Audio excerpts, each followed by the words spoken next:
विशाल जी राजस्थान से। राधे राधे महाराज जी। महाराज जी, उमा राम सम हित जग माही, गुरु पितु मातु बंधु प्रभु नाही, सुर नर मुनि सबके यह रीति, स्वार्थ लागी करह सब प्रीति। गुरुदेव, इस चौपाई में भगवान शिव ने कहा है कि राम जी के समान संसार में कोई हित प्रेम नहीं कर सकता। गुरुदेव, सबके लिए कहा, उसमें तो संशय नहीं है, लेकिन गुरु के लिए क्यों कहा? गुरु इसमें सूक्ष्म विचार है कि भगवान और गुरुदेव अभेद होते हुए भी भगवान के स्वभाव और प्रभाव में गुरुदेव के स्वभाव और प्रभाव में अंतर है। समझ पाएंगे? अभेद है। जो गुरुदेव है वही परब्रह्म परमात्मा भगवान श्री राम है, वही परब्रह्म गुरुदेव है।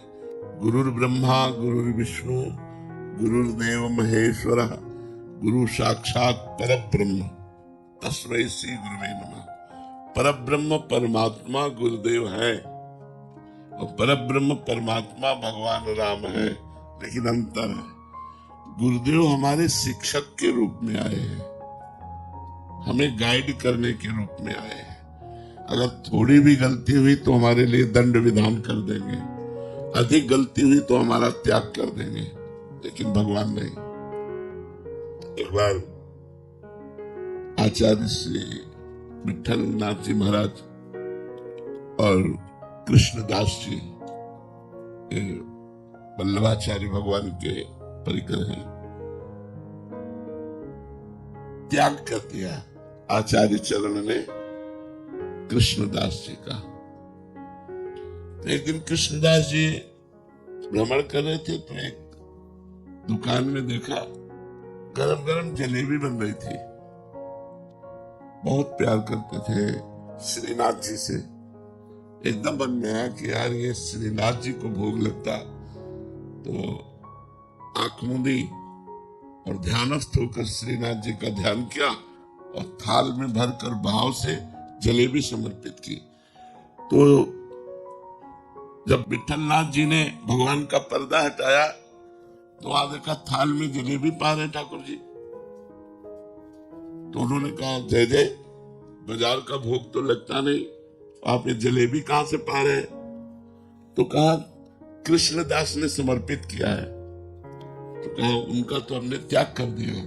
तो बोले आप आचार्य हो, आप गुरु हो, आप त्याग कर सकते हो, लेकिन हम जिसे एक बार स्वीकार करते हैं उसे कभी त्यागते नहीं।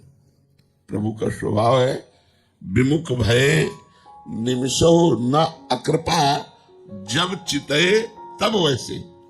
अगर आप विमुख भी हो गए भगवान से और फिर जब लौटोगे तो आप देखोगे कि भगवान आपको वैसे ही प्यार करते हैं। दूसरा उदाहरण, जगन्नाथ जी की सेवा में जो जगन्नाथ जी के संग पार्षद रहते हैं, उनमें से एक अंग पार्षद का गलत संग हो गया तो एक वेश्या में आसक्त हो गए। जगन्नाथ जी से जो भेंट जो सामग्री मिलती सब वेश्या को देते।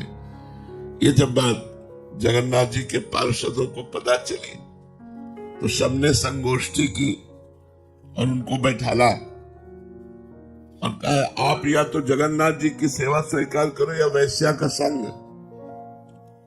तो उन्होंने कहा मैं वेश्या का संग स्वीकार करता हूं।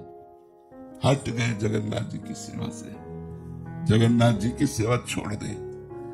जो वैभव था वो वैभव लेकर वेश्या के संग हो गए।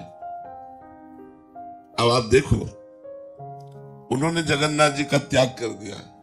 समय व्यतीत हुआ, उनका शरीर पूरा हुआ तो जगन्नाथ जी ने प्रकट होकर अपने पार्षद से कहा, सोते हुए पार्षद से, कि कल प्रातः कालीन हमारे उन भक्त की वैसे ही सेवा होगी अंत्येष्टि क्रिया जैसे जगन्नाथ जी कहते हैं हमारे अन्य पार्षदों की हुई है। तो उनका प्रभु, उन्होंने तो आपको त्याग दिया था। बोले वो त्याग सकते, लेकिन मेरा स्वभाव नहीं। एक बार जिसे मैंने स्वीकार किया उसे त्याग नहीं सकता। इसलिए उमा राम समान प्रभु कब नहीं।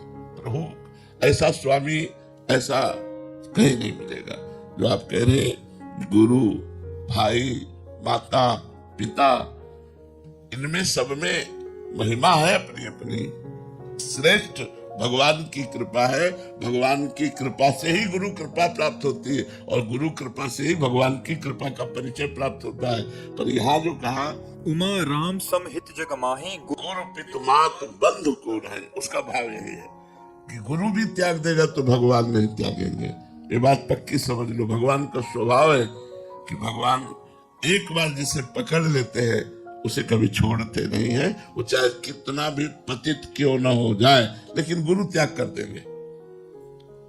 गुरु प्रगट में डांट लगा देंगे, गुरु सभा में खड़ा करके उसे अपमानित करके बाहर निकाल देंगे।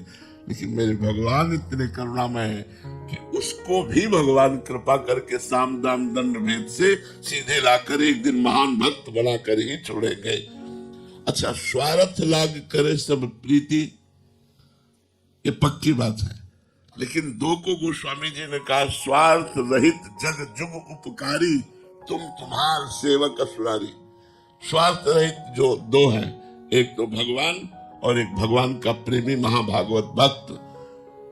ये मुनि के अंतर्गत नहीं आते, ये मुनियों से भी आगे बढ़े हुए हैं, जो अपनी भक्ति के द्वारा भगवान को अपने अधीन कर लिए हुए हैं। ऐसे प्रेमी महाभागवत और भगवान दो स्वार्थ रहित हैं, जिन्होंने ये चौपाई लिखी गोस्वामी जी ने कि स्वार्थरत सब ऋषि मुनि परिवार बंधु संसार में जिधर देखो सब स्वार्थ का तांडव हो रहा है, वही स्वार्थ रहित जग जुग उपकारी, तुम तुम्हार सेवक असुरारी।